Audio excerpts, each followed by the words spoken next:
Всем прывітанне, мы ў жывым эфіры Еўрарадыё. Глядзець гэты эфір можна на нашым канале YouTube, а таксама праз сацыяльныя сеткі Facebook, ВКонтакте, Одноклассники. Сёння у нас прэм'ера, дакладней пілотны выпуск новай праграмы, якая называецца «Молаток». Тыя, хто сочыць за тым, што адбываецца ў беларускім інтэрнэце, я думаю, могуць зразумець, што гэта наш сумесны праект з краўд-пляцоўкай, з краўд-платформай «Мола-Мола». І мы будзем размаўляць у гэтай праграме пра людзей, якія хочуць змяніць свет да лепшага і шукаюць сродкі і аднадумцаў для гэтага праз краўдфандынг. Сёння у нас... Я сказал же, что пилотный выпуск, здаецца, правильно. И тренируемся мы, так бы мовить, на Анастасии Шейбак з инициативы «Банановый фургон». Привитание, Анастасия. Привет, привет. Анастасия, я прочитал, что «Банановый фургон» — это социальный сервис, які збірае непатрэбныя рэчы і перадае іх тым, каму яны патрэбныя. Чаму гэты фургон бананавы? У мяне адразу такая, першая, самая великая проблема. Но вам понравилось это название? В принципе, да. Але я не разумею логики пока что. Логики здесь на самом деле никакой нету. Это действительно название просто родилось внезапно и осталось у нас, так как ассоциируется у людей с чем-то очень приятным, забавным, веселым и радостным. Звычайно, калі сустракаеш такія назвы, высвятляецца, што это частка нейкай глобальнай ініцыятывы, там, якая, я не ведаю, пачалася дзе-небудзь у Афрыцы, і адсюль такім чынам бананавы фургон, але нет, тут нет. Все по-іншаму. Да, это... Як вы придумали гэта? Что фургон вот банановый мусіць быць? Это получилось, что мы участвовали в социальном уикенде, такой конкурс социальных проектов, инициатив, и познакомились там с маркетологом профессиональным, и он начал предлагать различные названия, и вот как-то после мозгового штурма мы пришли к такому названию. Ясно. Короче, логику не шукайте. Нет, особо нет, но у него, возможно, были какие-то знания профессиональные, и вот он... 100% были, я думаю. Да, поэтому он предложил какие-то такие варианты интересные. Добра, насамрэч назва ў ініцыятыве не галоўная, хаця я гатова з вами пагадзіцца, што яна сапраўды запамінаецца добра і выклікае станоўчыя эмоцыі. Бананавы фургон ужо працуе, я так разумею. Распавядзіце, што гэта, як гэта адбываецца. Банановый фургон работает уже год на самом деле. За это время нам удалось обслужить уже 1000 заявок от людей. Сейчас я говорю так, что это социальный сервис, который помогает избавить людей от ненужных вещей и помочь социальным проектам. Помогаем мы сейчас тем, что мы, во-первых, собираем эти ненужные вещи по заявкам у людей. То есть человек оставляет на сайте заявку, если у него очень много вещей. Мы приезжаем, забираем, сортируем, 80% отдаем на благотворительность, 20% оставляем и пытаемся сейчас, чтобы окупить свои расходы, продавать это онлайн у нас на сервисе тоже. И продаем сейчас на гаражных распродажах. Сайт, який у вас ёсць, называется banano.by. Тут у мяне чарговае пытанне.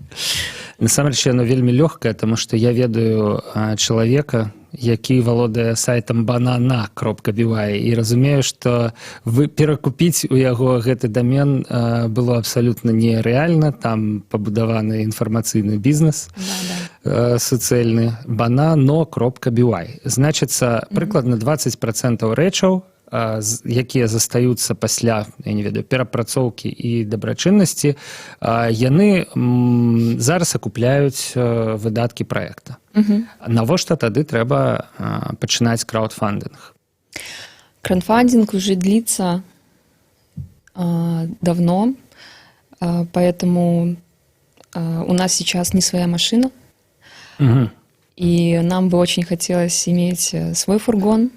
И сейчас машина, которая у нас есть, она не очень большая. Мы отказываем людям в том, что мы не можем забирать габаритные вещи какие-то.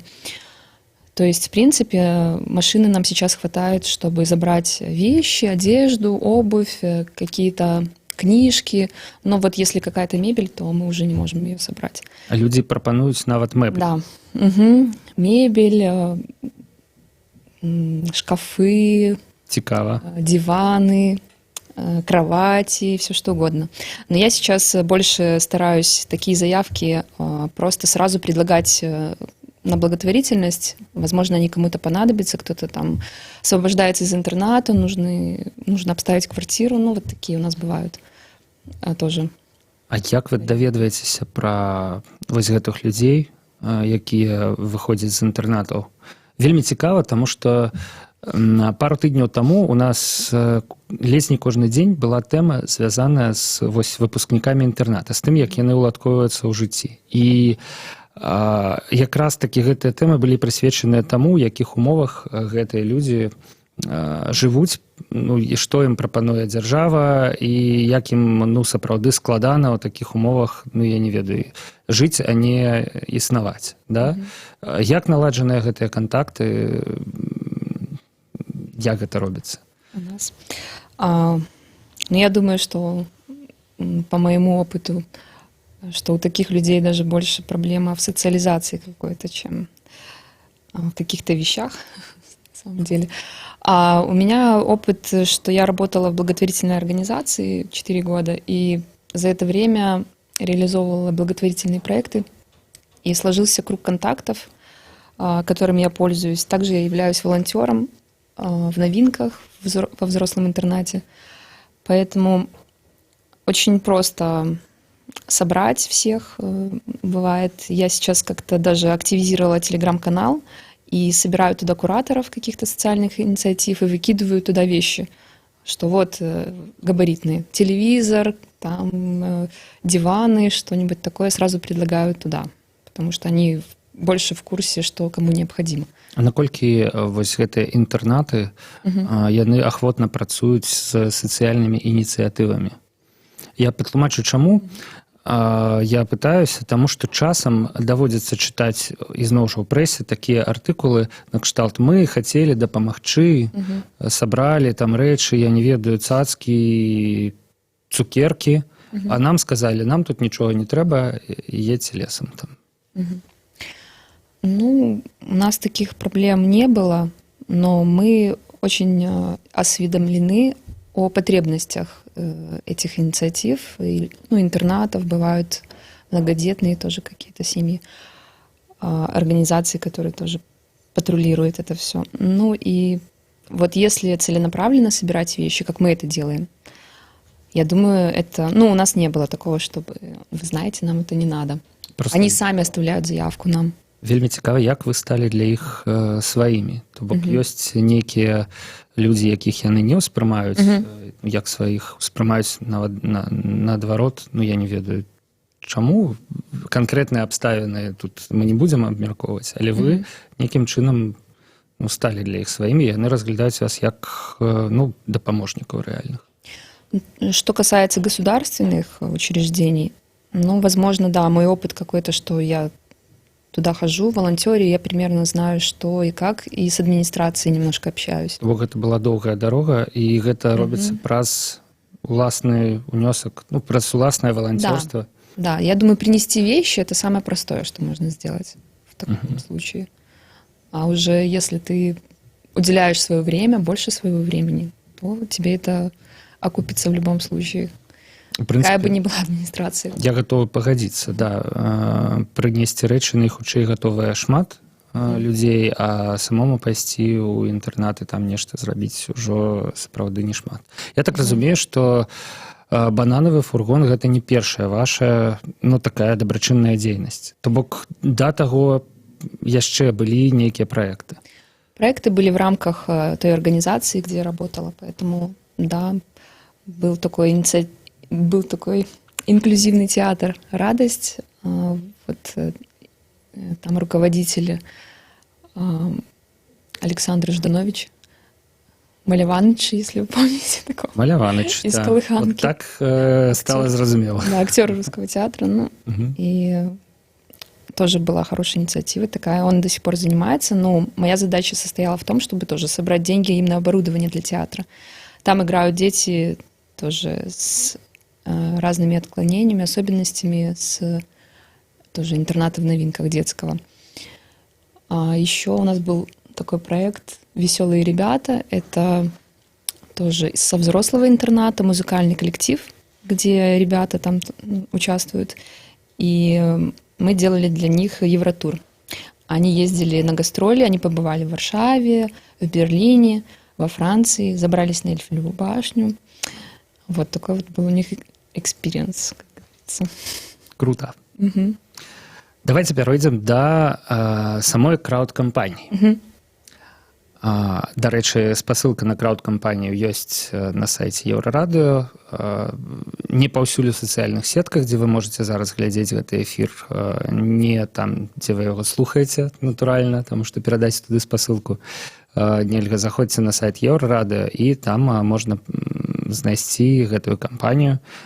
Ну і таксама можна яе знайсці на сайце Мола-Мола. Гэта, ў прынцыпе, яшчэ прасцей. Я вось бачу, што пакуль што сабрана 580 рублёў з неабходных 6569. Ну, пра суму сабранага паговорым крыху пазней. Адкуль такая дакладнасць? 6569 рублей. Як можна пралічыць, што вось менавіта такая сума будзе патрэбная на сапраўдны бананавы фургон, на сапраўдны фургон, да.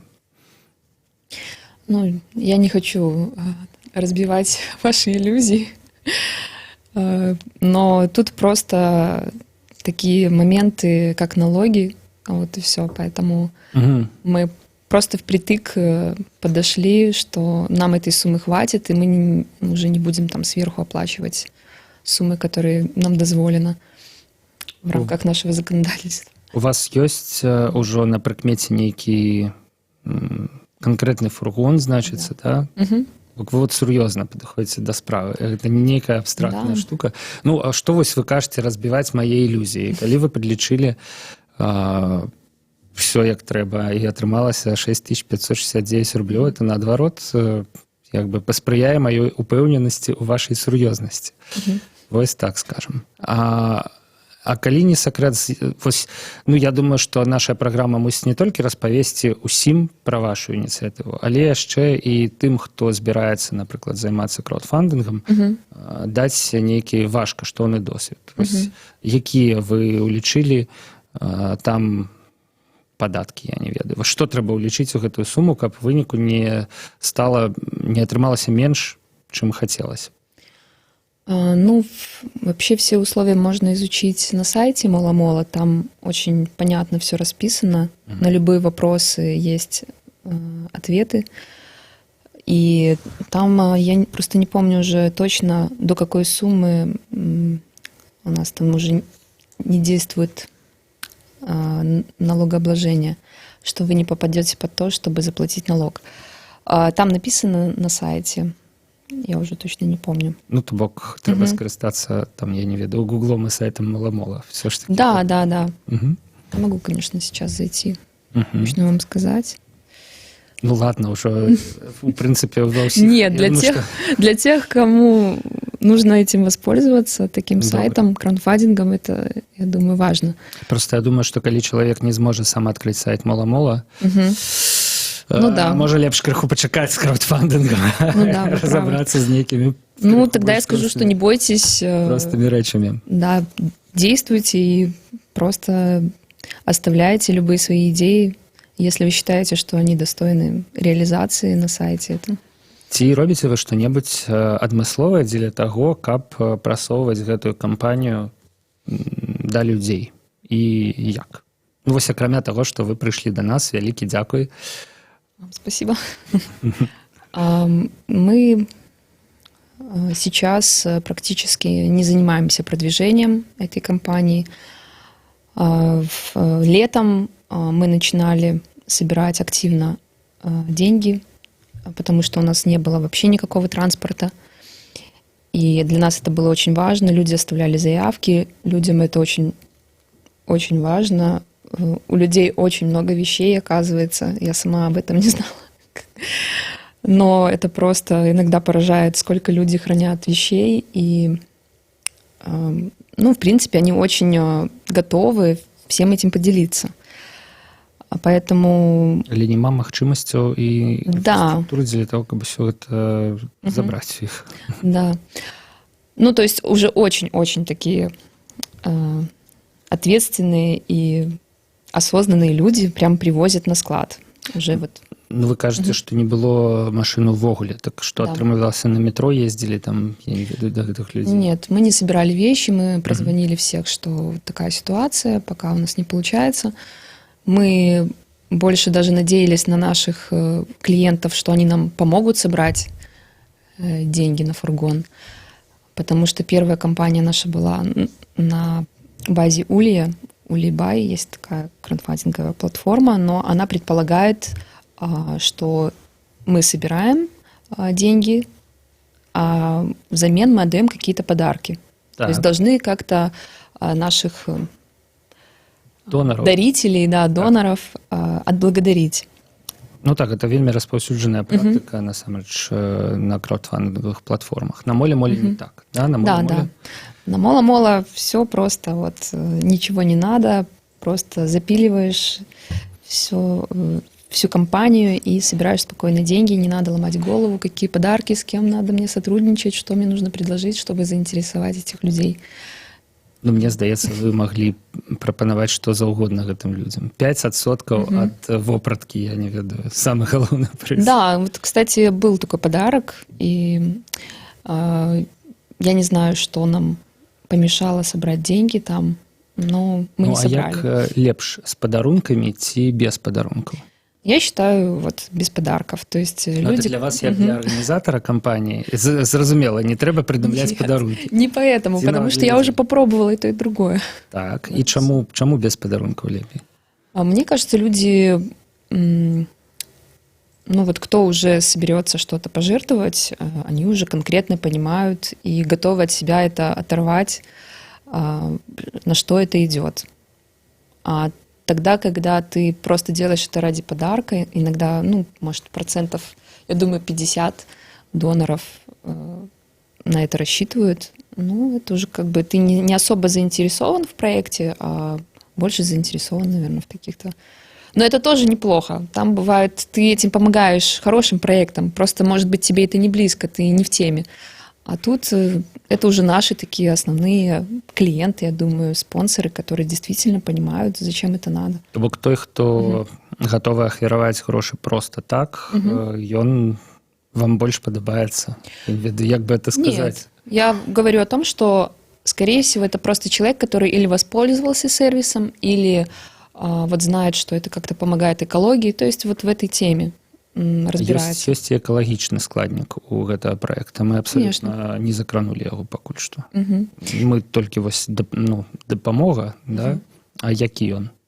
Ну, получается, что у нас сейчас в Беларуси не перерабатывается текстиль вообще никак. И если это выкидывается на мусорку, то это будет... Все, конец. Оно заезжает на полигон и застаецца там лежать. Да. То есть то, что мы собрали у людей, из всех этих вещей, ну, все мы попытались, там, вот эти 80% отдать на благотворительность. И там то, что у нас сейчас лежит на складе, это то, что мы пытаемся продать, то, что мы не сможем продать, мы все равно отдадим на благотворительность. То есть это вот как перераспределение ресурсов постоянно идет. Ну, то бок ёсць другое жыццё у рэчаў. Да. Новая жизнь этих вещей, да. Наколькі ўвогуле дорага рабіць такую ініцыятыву? Машына, бензін, відаць, нешта каштуе, склад. Я не ведаю, як выбудоўваюцца стасункі з тымі пляцоўкамі, дзе вы прадаеце рэчы. Гэта, відаць, таксама страты. Да, сейчас у нас получается... Расходы – это наш водитель, который собирает вещи. Еще у меня работает диспетчер. Это девочка с инвалидностью, колясочница. Она сама из Лиды. То бок ёсць і яшчэ адно вымярэнне, вось такое, уладкаванне. Да, мне бы хотелось обеспечивать. Чалавека, якому вельмі цяжка знайсці працу, насамрэч, ну, без жартаў, так? Потом сейчас у нас расходы идут на... Так, ну что еще? Ну, я скажу так, что бесплатно пока у нас склад. А мы, то, что сейчас у нас за минусом наших вот этих расходов, которые я уже озвучила, мы собираем деньги на аренду. Потому что мы уже год сидим в одном помещении, которое нам бесплатно предоставляют, но его уже начали продавать. Поэтому мы сейчас экстренно тоже ищем помещение, чтобы нам переехать. И это уже было на таких условиях, что вот мы что-то платим действительно. И отвечаем, несем ответственность сами за это помещение. Ну, хотелось бы уже свободными быть, да. Потом также вот у нас первый раз была гаражная распродажа в помещении Lo-Fi Social Club. Такой есть на Октябрьской. Они тоже пошли нам навстречу и бесплатно предоставляют нам помещение. Сейчас у нас будет вторая барахолка 9 февраля. Ну, не барахолка, мне не нравится тоже это название. Мы называем это гаражная распродажа. Вот. Ну, то есть сейчас активно мы собираем деньги, надеемся тоже открыть свой магазин. Наколькі ахвотна людзі набываюць гэтыя рэчы, ну, якія аддаюць вам іншыя людзі? Ёсць стэрэатып усё ж такі ў беларусах, што вот нехта ўжо апранаў, значыцца, нейкая рэч не такая, не для мяне, карацей, пайду лепш у краму новую набуду. Ну, я еще хотела сказать, вернее, даже поблагодарить наших клиентов, потому что... Клиентами вы называете тех, кто, выкликая вашу службу, как забрать... Да, сдает нам вещи. Потому что вот эти вещи, которые они отдают, ну, из большинство этих вещей в очень хорошем состоянии. И я за все время существования проекта выкинула на мусорку, ну, может быть, там 2 пакета чего-то такого, просто уже, ну, там невозможно было никуда это не кондишн. Да, это очень приятно. Люди очень осознанно подходят к тому, что они сдают. Мне кажется, еще влияет то, что мы приезжаем домой к людям. Они иногда даже боятся, что мы будем проверять на месте эти вещи. Такие говорят, а вы будете их проверять? Нет, мы все отсортируем на складе. То бок нават сэнс гэтай аперацыі проста запакаваць тыя рэчы, якія чалавек хоча здаць у нейкі, ну, я не ведаю, пакет ці что-нибудь іншае. Мы ничего. З рук в руки. Да, мы не заставляем ничего делать, но люди иногда нас поражают, потому что пакеты бывают подписаны, сложены, выглаженные вещи. Все так красивенько, чистенько, очень приятно. Ну, это беларусы. Мне здаецца, што гэта такая рыса характару шмат каго з тых людзей, якія ў Беларусі жывуць. Такая педантычнасць, акуратнасць. Ну, ўсё ж такі. Я не ведаю. Мне здаецца, што талерантнасць гэта якраз пра беларусаў крыху міф. А вось такія рысы характару, як жаданне зрабіць хаця б, ну, уражанне, не ўпасці тварам у бруд, там, да, і каб усё было вот класна, добра, да, і каб не было ніякіх сумневаў у прыстойнасці чалавека. Вось гэта, мне здаецца, якраз такі нашым грамадзянам уласціва. Але было вось пытанне пра то, ці ахвотна набываюць такія рэчы. Сейчас, возможно, к нашей радости, вот это вот поколение миллениалов, так называемых, они очень осознанно подходят к покупке вещей, в отличие вот от моего поколения, я так думаю. И это сейчас в моде, это сейчас в тренде, то, что, ну, такой какой-то винтаж, даже советский винтаж часто. Все вот эти вещи, которые можно еще раз, хорошие вещи, какие-то классные, качественные, потому что считается, что раньше более качественно делали вещи.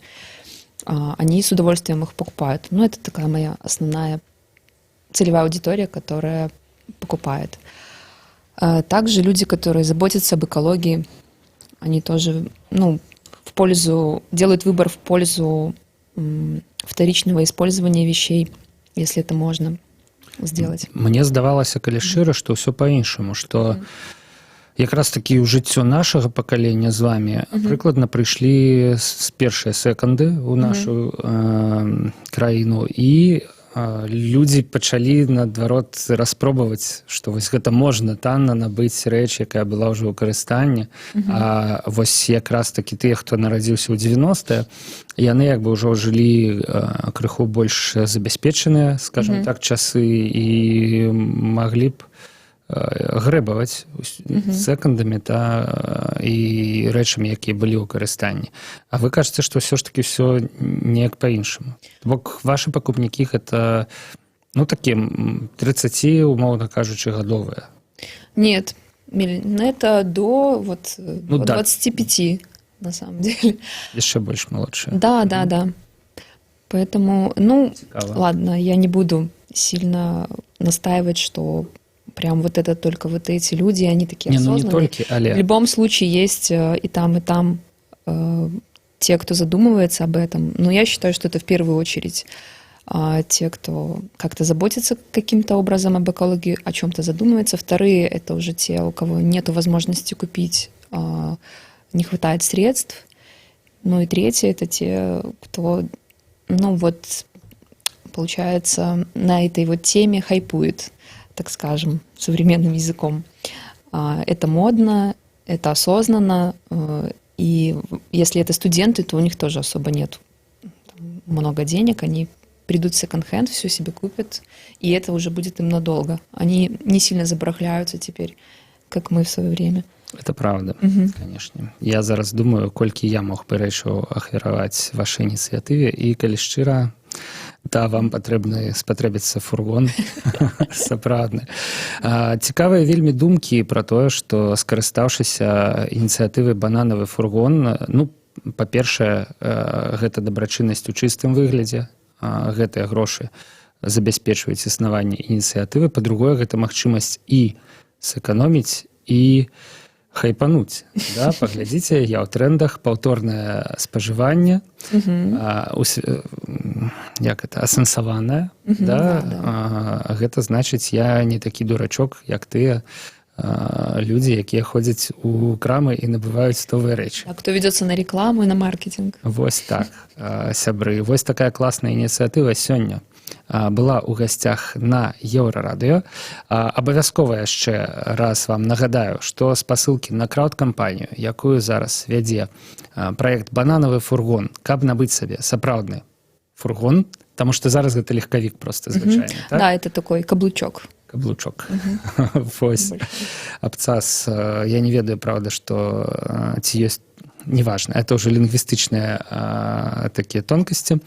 Вось спасылку на гэтую кампанію вы можете знайсці на сайце Еўрарадыё і, натуральна, на сайце Мола, дзе гэтая кампанія адбываецца. Мы з кіраўніцай праекта Анастасіяй Шэйбак размаўлялі пра тое, што гэта такое, як гэта адбываецца і як вядзецца краўд-кампанія па зборы рэчаў на гэты самы «Бананавы фургон». Дзякуй, Анастасія, што завіталі да нас у студыю Еўрарадыё.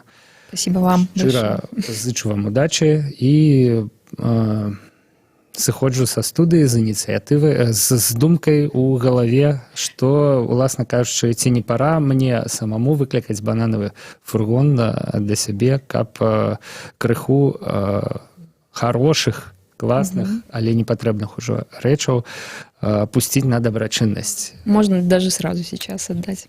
Разом зараз поедем. Не. Спасибо большое. Дзякуй вам, да пабачэння, шаноўныя слухачы Еўрарадыё. Павел Свярдлоў працаваў пры мікрафоне. Пачуемся.